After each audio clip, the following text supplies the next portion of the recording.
Doubtnut पर आप पाएं कोटा के बेस्ट और टॉप टीचर्स जैसे NV sir, GB sir, Akanksha ma'am की फ्री वीडियो लेक्चर्स। आज ही डाउनलोड कीजिए डाउटनेट ऐप। हेलो गाइस, तो हम पढ़ रहे थे अपना chapter respiration in higher plants. Okay, last video में हमने स्टडी करा था ग्लाइकोलाइसिस के बारे में और फाइनली हमने क्या देखा था कि हमें क्या क्या मिल रहा है। 2 एटीपी मिल रहे हैं नेट, ठीक है, और 2 ही यहाँ पे हमें NADPH मिलते हैं। यहाँ पे 1 लिख रखा है, इसको करेक्ट कर लेते हैं। देखो, एक मिलता है किससे, एक मॉलिक्यूल्स ऑफ ग्लिसरॉल्डिहाइड 3-फॉस्फेट से। ये लेकिन हमारे यहाँ पे कितने होते हैं, 2 मॉलिक्यूल्स होते हैं। क्यों? क्योंकि ट्रायोस भी वापस इसमें चेंज हो जाता है, ठीक है। तो 2 NADH भी मिलते हैं। फाइनली ये हो गया अपना net gain of ATP and NADH। अब हमने कहा था कि ये जो पायरुविक एसिड यहाँ पे बन रहा है, इसका क्या फेट होगा, यानी कि ये आगे जाके क्या बनाता है।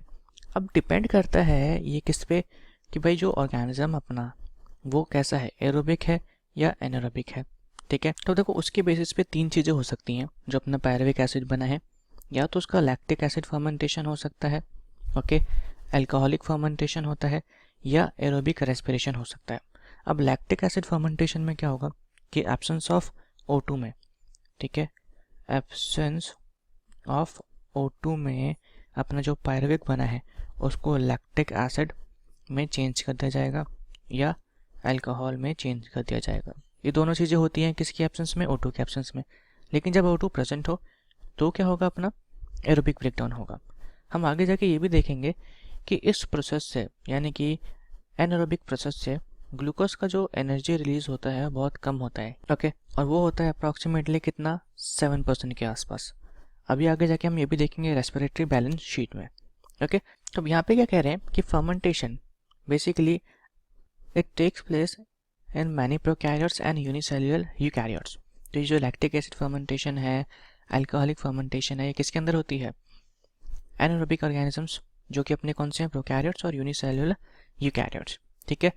दूसरा, अपने जो कंप्लीट ऑक्सीडेशन होता है किसका, ग्लूकोज का टू CO2 एंड वाटर, उसके लिए ऑर्गेनिज्म के पास क्या है, क्रैब साइकिल है। और क्रैब साइकिल हम आगे स्टडी करेंगे और इसी को हम क्या कहते हैं, एरोबिक रेस्पिरेशन कहते हैं। क्यों?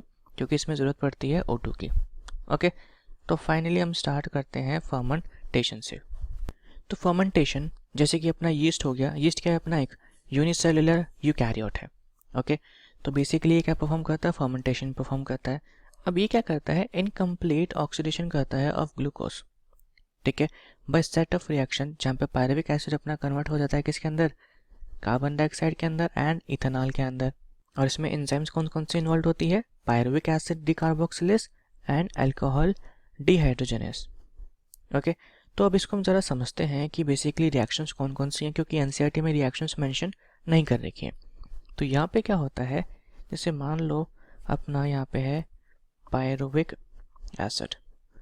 अगर किसी को पायरुविक एसिड का फॉर्मूला समझना है तो वो होता है अपना CH3COCOOH, ओके।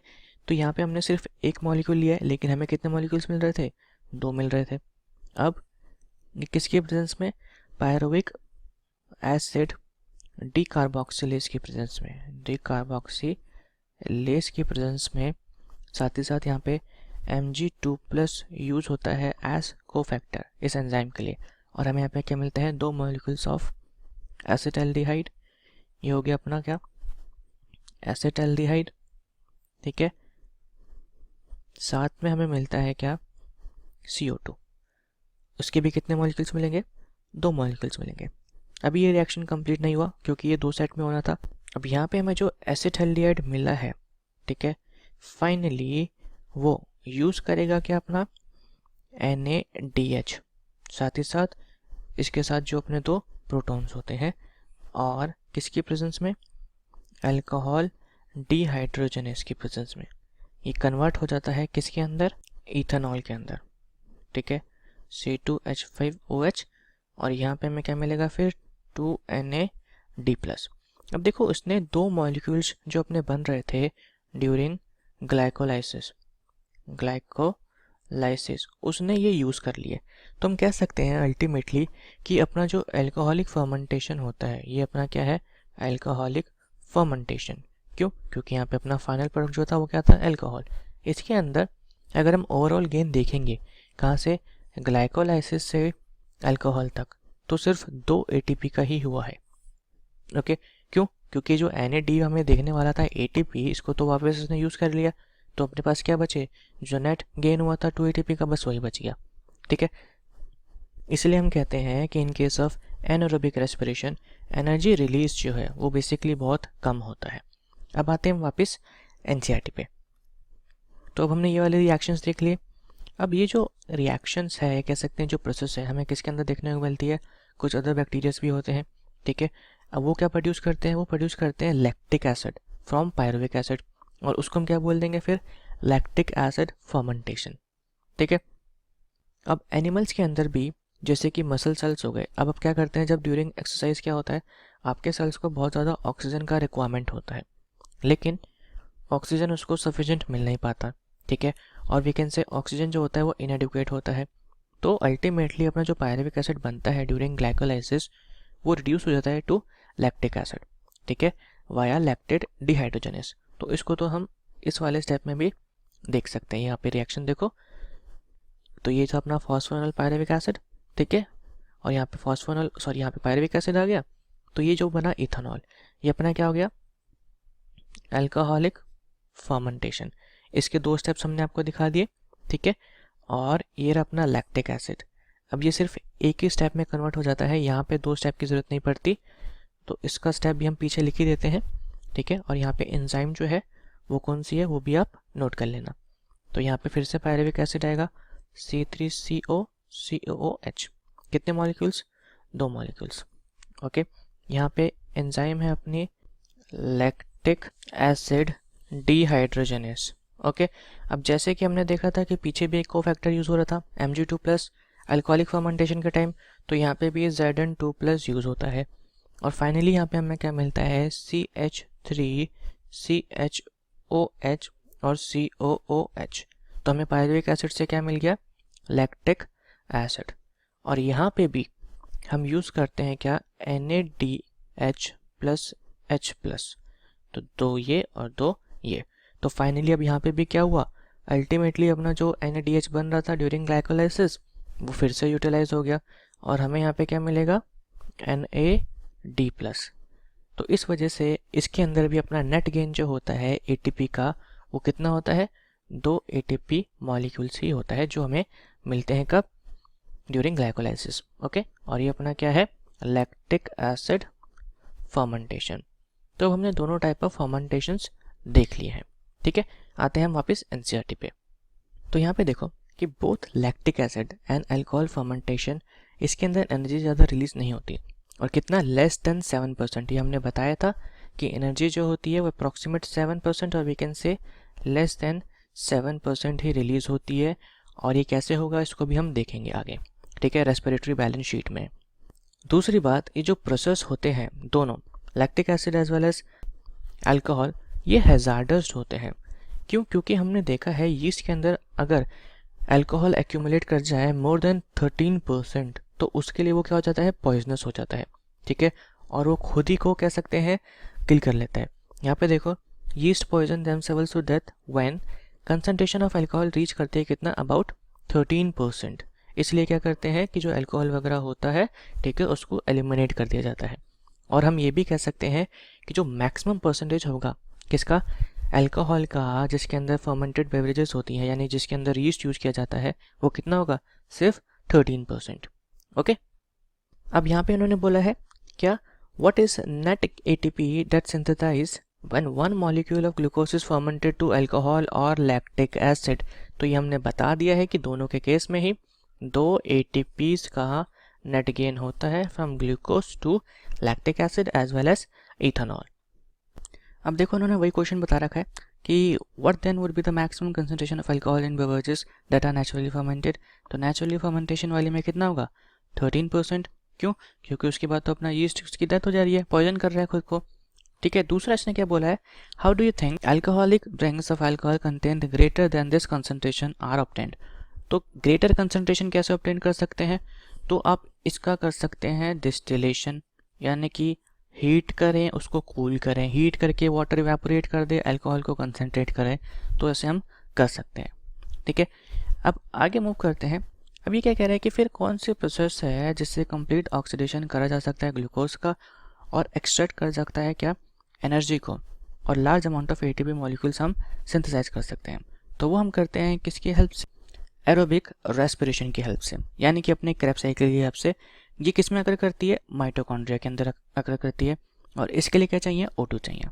ठीक है, तो यहाँ पे यही लिखा है कि एरोबिक रेस्पिरेशन, इसमें क्या होता है? कंप्लीट ऑक्सीडेशन होता है ऑफ ऑर्गेनिक सब्सटेंसेस। ठीक है, किसके प्रेजेंस में? ऑक्सीजन के प्रेजेंस में, और यहाँ पे रिलीज होता है CO2, water and large amount of energy. Okay, तो अब साथ साथ देखो, आप डिफरेंसेस भी करते जाओ एरोबिक और एनारोबिक के बीच में, क्योंकि हम आगे जाके देखेंगे एक बारी कि अब यहाँ पे क्या हो रहा है? O2 यूज़ हो रहा है, वहाँ पे नहीं हो रहा था। ठीक है, यहाँ पे एनर्जी ज़्यादा रिलीज होती है, वहाँ पे कम होती है। दूसरी बात, यहाँ पे कंप्लीट ब्रेकडाउन होता है और वहाँ पे कंप्लीट ब्रेकडाउन नहीं होता। तो 3 डिफरेंसेस तो यही हो गए, और इतने काफ़ी है, एग्जाम में इसके बेसिस पे क्वेश्चन आते भी हैं। ओके, तो अब स्टार्ट करते हैं हम एरोबिक रेस्पिरेशन से। तो एरोबिक रेस्पिरेशन के अंदर 2 इंपॉर्टेंट क्रूशियल इवेंट्स होते हैं। ठीक है, सबसे पहली बात तो क्या हमने बोला कि ये अपना अकर करता है किसके अंदर? माइटोकॉन्ड्रिया के अंदर। ठीक है, और हमारा जो पायरुवेट था वो कहाँ बन रहा था? साइटोप्लाज्म में। तो पायरुवेट को क्या करना पड़ेगा? ट्रांसपोर्ट करना पड़ेगा साइटोप्लाज्म से किसके अंदर? माइटोकॉन्ड्रिया के अंदर। अब माइटोकॉन्ड्रिया के अंदर आएगा तो उसके अंदर 2 इंपॉर्टेंट इवेंट्स होंगे। सबसे पहले क्या कह रहा है? कंप्लीट ऑक्सीडेशन होगा पायरुवेट का by step wise removal of all hydrogen atoms, और हमें यहाँ पे क्या मिलेंगे? 3 मॉलिक्यूल्स ऑफ CO2। तो आपको ये याद रखना है, देखना है कहाँ कहाँ पे CO2 निकलेगा। ठीक है, अब इसके अंदर फर्दर 2 स्टेप होते हैं। क्या? अपना फॉर्मेशन होता है of acetyl coenzyme A। Acetyl coenzyme A ये हम देखेंगे। दूसरा इसके अंदर हम कह सकते हैं फिर क्या हो गया? अपनी TCA, tricarboxylic acid cycle, और we can say Krebs cycle. उसके बहुत सारे नाम हैं, वो हम आगे देखेंगे। ठीक है, दूसरा यहाँ पे क्या होता कि यहाँ पे पासिंग होगा किसका? Of electrons removed as part of hydrogen atoms to molecular O2 with simultaneous synthesis of ATP। तो हम ये स्टडी करेंगे किसके अंदर? इलेक्ट्रॉन ट्रांसपोर्ट सिस्टम के अंदर, कि अपने जो ये NADH वगैरह होते हैं, ठीक है, इसके साथ जो अपने इलेक्ट्रॉन्स होते हैं, अब ये NADH फर्दर हमें पता है यहाँ पे जनरेट होगा क्रैब साइकिल के अंदर, फिर ये ब्रेक करता है तो हमें क्या मिलता है? देखो NAD प्लस यहाँ पे हमें क्या मिलता है? एक इलेक्ट्रॉन निकलता है प्लस प्रोटॉन भी निकलता है। ठीक है, तो ये इलेक्ट्रॉन्स का ट्रांसपोर्ट करते हैं थ्रू इलेक्ट्रॉन ट्रांसपोर्ट चेन, और उसकी हेल्प से कीमोसिंथेसिस किया जाता है और फॉर्मेशन किया जाता है ATP का। तो हम ETS में देखेंगे। अभी अपना फोकस रहेगा किसके ऊपर? एसिटाइल कोएंजाइम कैसे बन रहा है और क्रैब साइकिल के ऊपर। अब देखो, आगे बढ़ने से पहले एक और इम्पॉर्टेंट बात कि अपना जो पहला वाला प्रोसेस है ये अकर करता है किसके अंदर? मैट्रिक्स के अंदर। यहाँ पे लिखा है फर्स्ट प्रोसेस जो होता है अपना takes place in matrix of mitochondria, और अपना जो सेकंड प्रोसेस होता है ये अकर करता है इनर मेम्ब्रेन ऑफ माइटोकॉन्ड्रिया। ठीक है, ये हम देखेंगे क्यों? क्योंकि इनर मेम्ब्रेन में प्रेजेंट होता है अपना इलेक्ट्रॉन ट्रांसपोर्ट सिस्टम, वहाँ पे प्रेजेंट होते हैं प्रोटीन कॉम्प्लेक्सेस जो ट्रांसपोर्ट करते हैं किसको? इलेक्ट्रॉन को। ठीक है, इसलिए ये वाला प्रोसेस वहाँ पे होता है। तो अब आते हैं हम सबसे पहले फर्स्ट स्टेप पे। यहाँ पे क्या होगा कि देखो, पायरुवेट अपना कैसे बना है? ग्लाइकोलाइटिक कैटाबॉलिज्म की वजह से। ठीक है, ऑफ कार्बोहाइड्रेट इन साइटोसोल। अब वो एंटर कर गया माइटोकॉन्ड्रियल मैट्रिक्स के अंदर। अब उसका क्या होगा? Oxidative decarboxylation. अब ऑक्सीडेटिव डीकार्बोक्सिलेशन क्या होता है? बेसिकली कि यहाँ पे ऑक्सीडेशन भी होगा, साथ ही साथ रिमूवल ऑफ कार्बन डाइऑक्साइड भी होगा। और वी कैन से कि ऑक्सीडेशन की वजह से क्या होता है? रिमूवल ऑफ कार्बन डाइऑक्साइड, इसलिए इसको हम क्या कहते हैं? Oxidative decarboxylation. और ये जो अपना रिएक्शन है इसको कौन सी एंजाइम कैटेलाइज करती है? Pyruvic dehydrogenase. ये आपको याद रखना है। ठीक है, और इसमें कोफैक्टर कौन सा होता है? अपना Mg2+। तो ये एक इम्पॉर्टेंट अपना रिएक्शन है, एग्जाम में पूछा जाता है, तो ये याद रखना है। ओके, और इसमें किस किस चीज़ों का रिक्वायरमेंट होता है? तो कोएंजाइम A, साथ ही साथ NAD+। और हमें मिलता क्या है यहाँ पे? देखो, एसिटाइल कोएंजाइम A और कार्बन डाइऑक्साइड। तो हम कह सकते हैं एक CO2 तो देखो यहीं पे निकल गया है। ठीक है, NADH और H+। ओके, तो अब यहाँ पे NADH भी मिल रहा है, डेट मीन्स की एनर्जी भी रिलीज होना अभी से स्टार्ट हो गई है। और अब इतना तो अंदाजा यहाँ पे लगा ही सकते हैं हम कि भाई ये एक पायरुविक एसिड से मिल रहा है, और अपने पास कितने होते हैं? 2 होते हैं। तो इन्होंने आगे ये लिख रखा है during this process 2 molecules of NADH are produced. ठीक है, from the metabolism of pyruvic acid. क्यों? क्योंकि अपने पास कितने मॉलिक्यूल्स थे पायरुविक एसिड के, 2 मॉलिक्यूल्स थे। अब जो अपना एसिटाइल कोएंजाइम बना है ये एंटर करेगा किसके अंदर, साइक्लिक पाथवे के अंदर, और उसको हम क्या कहते हैं, ट्राइकार्बोक्सिलिक एसिड साइकिल, ठीक है, क्रेब्स साइकिल भी कहते हैं। क्यों? क्योंकि एक साइंटिस्ट थे जिनका नाम क्या था, हांस क्रेब। तो इन दोनों का नाम याद रखना है, एक तो यहाँ पे हांस क्रेब और ऊपर जो अपना था ईएमपी पाथवे, ठीक है, एम्बडन मेयर ऑफ पार्नस पाथवे।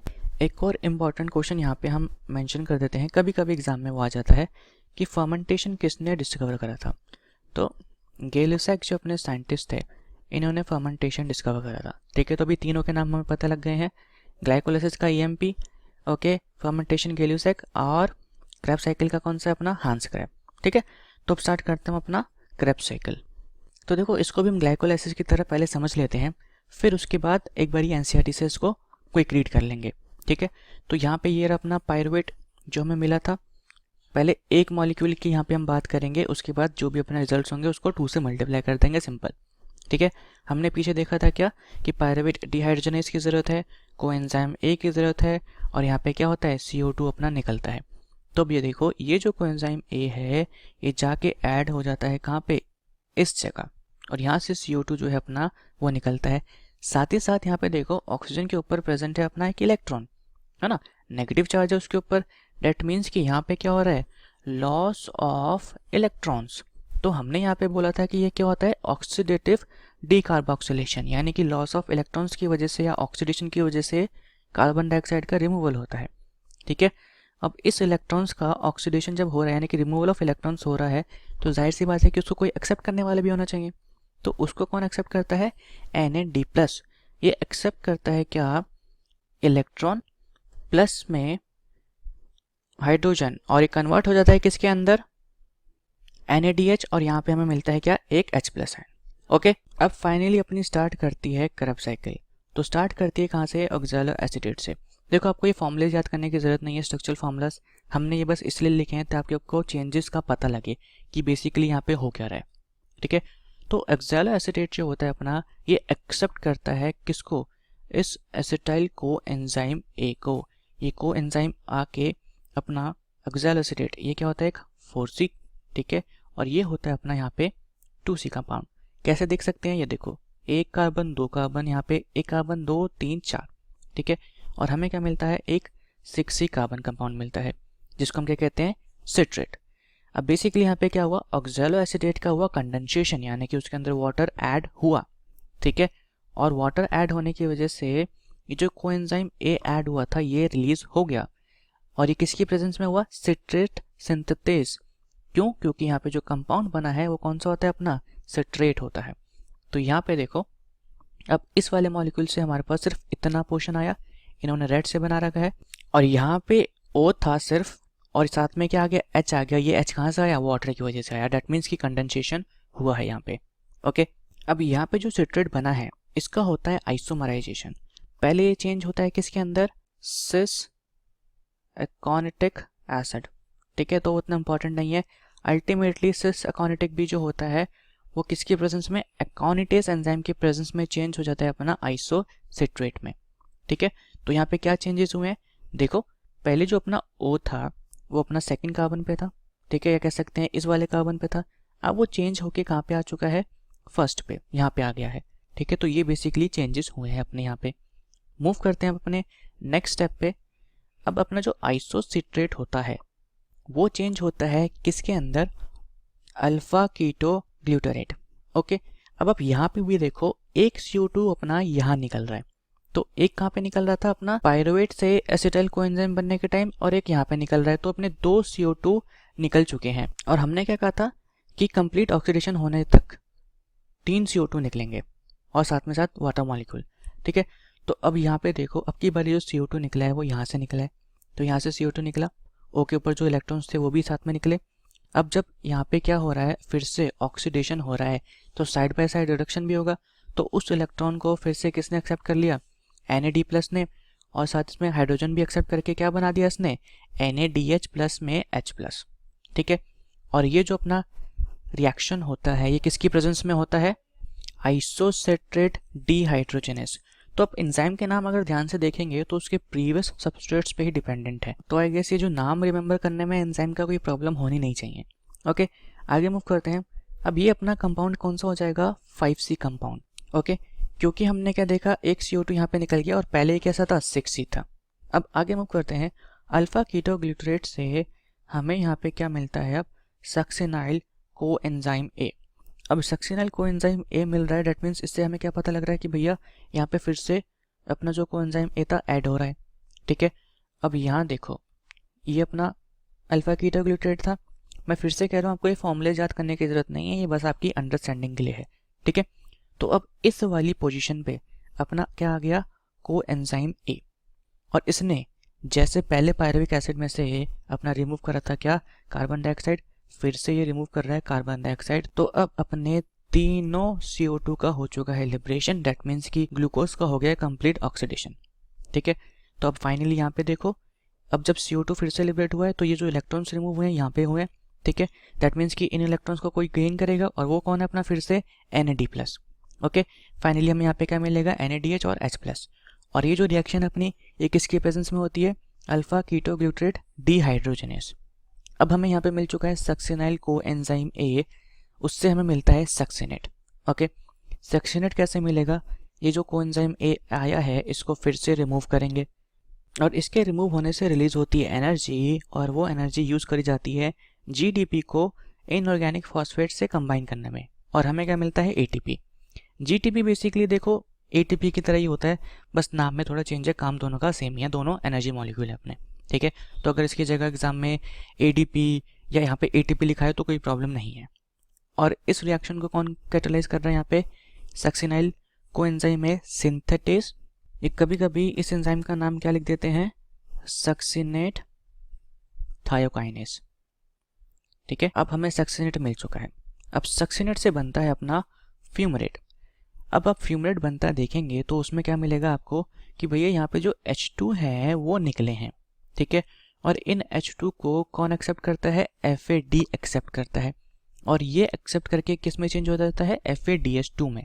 और हम देखेंगे जैसे NADH अपना ATS के थ्रू बनाता है 3 ATP, ऐसे ही FADH2 बनाता है 2 ATP, यानी कि ये भी एक अपना एनर्जी यील्डिंग मॉलिक्यूल है। ठीक है, और ये रिएक्शन अपने किसकी प्रेजेंस में हो रही है, सक्सिनेट डीहाइड्रोजनेस। तो बेसिकली अब ये रिएक्शन जो आगे की चल रही है, ठीक है, ये अब क्या हो रहा है, ये रीजनरेशन हो रहा है अपना ऑक्सैलो एसिटिक एसिड का, जो स्टार्टिंग में हमने यूज किया था। तो अब फ्यूमरेट मिल गया। अब फ्यूमरेट से हमें क्या मिलता है, फ्यूमरेज एंजाइम की प्रेजेंस में मैलेट मिलता है, यानी कि जो यहाँ से अपना H2 निकला था, अब उस H2 को यहाँ पे फिर से वापस दे दिया, ये अपना क्या बन गया, यहाँ पे मैलेट बन गया। तो यहाँ पे देखो CH2, यहाँ पे CH आ गया और यहाँ पे O आ गया, तो स्ट्रक्चर ऑलमोस्ट पहले जैसा हो गया, बस यहाँ पे एक एडिशनल अटैचमेंट हो गया किसका, O का। ठीक है, अब इसको ऑक्सैलो एसिटिक में कन्वर्ट होने के लिए क्या करना पड़ेगा, यहाँ पे सिर्फ O है तो इस H को रिमूव करना पड़ेगा। अब ये जो H रिमूव हो रहा है इसको फिर से मौका देख के कौन पकड़ लेगा, NAD+, क्योंकि भाई हमें तो एनर्जी चाहिए, और जब तक हमें एनर्जी बनाने का मौका मिलेगा, चाहे वो किसी तरीके से भी हो, हम बनाएंगे। तो NAD+ ने यहाँ से H ले लिया, ठीक है, या कह सकते हैं H2 ले लिया, और हमें यहाँ पे क्या मिला, NADH और H+। तो यहाँ पे क्रैब साइकिल होता है कंप्लीट। अब देखो, अगर मैं आपको सिर्फ ये बता देता कि हाँ भाई ऑक्सीडेशन हो रहा है, रिडक्शन हो रहा है, ये हो रहा है, वो हो रहा है, तो समझ में नहीं आता। इसलिए मैंने स्पेशली यहाँ पे स्ट्रक्चर वाला साइकिल यूज़ करा, ताकि आपको पता लगे कि कैसे CO2 निकल रहा है, कैसे उसका स्टेप बाय स्टेप ब्रेकडाउन हो रहा है। ओके, तो यहाँ पे अपना क्रैब साइकिल होता है कंप्लीट। नेक्स्ट वीडियो में हम क्या करेंगे, देखेंगे कि NCERT में जो पॉइंट्स रखे हैं एक बार उसका क्विक रीडिंग कर लेंगे। ओके, उसके बाद हम देखेंगे कि जो NADPH है और FADH है, टोटल रीजनरेशन कितना हो रहा है, क्योंकि यहाँ पे हमने एक पायरुवेट के हिसाब से देखा है, हमें देखना है 2 पायरुवेट के हिसाब से। ठीक है, वो देखेंगे। उसके बाद हम उसमें देखेंगे इलेक्ट्रॉन ट्रांसपोर्ट सिस्टम, कैसे अब ये सारे अपने जो NADH बने हैं ये कैसे हमें एनर्जी जनरेट करने में हेल्प करते हैं, और फिर कीमोऑस्मोटिक हाइपोथेसिस आ जाएगा, just like photosynthesis. Okay, thank you so much.